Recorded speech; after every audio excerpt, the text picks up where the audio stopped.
strategies. To ensure that any issues or questions encountered during a project can be resolved without delay, a communication plan should be created. This plan can be as straightforward as a spreadsheet or as detailed as a formal document.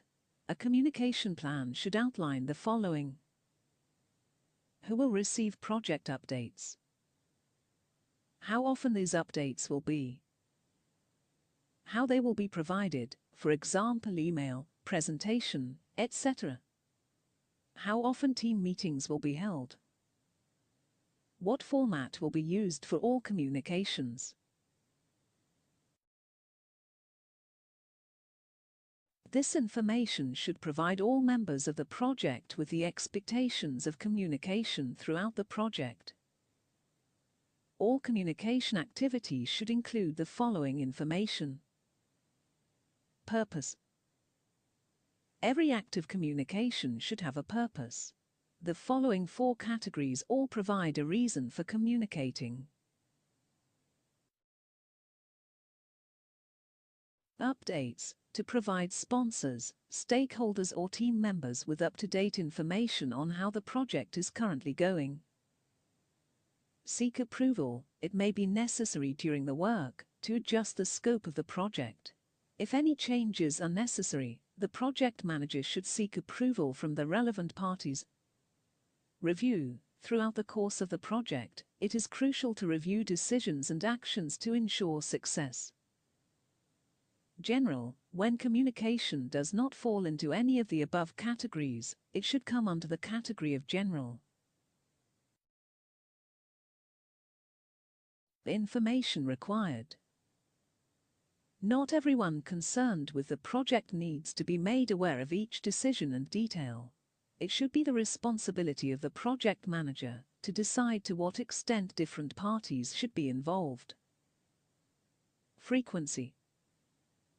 How often information in the project should be relayed depends on each party's involvement. Team members need to be kept informed regularly, while a project sponsor might only need to be spoken with on an ad hoc basis. Method. The method used to communicate can vary depending on what best suits the project timeline and the parties involved. The following is a list of the different recommended methods for communicating. Email allows for the sharing of text, audio and visual files amongst teams. Inter-office memos allows for the discussion of key dates, ideas, procedures, etc. within a formal forum. Instant messaging, IM, allows for the communication of information in real time. Meetings allows for regular updates and reviews, and is more formal than a phone call.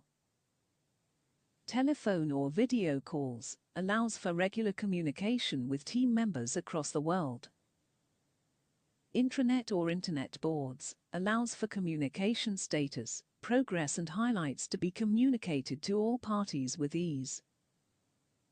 Walkabout allows for a face-to-face approach with teams and clients.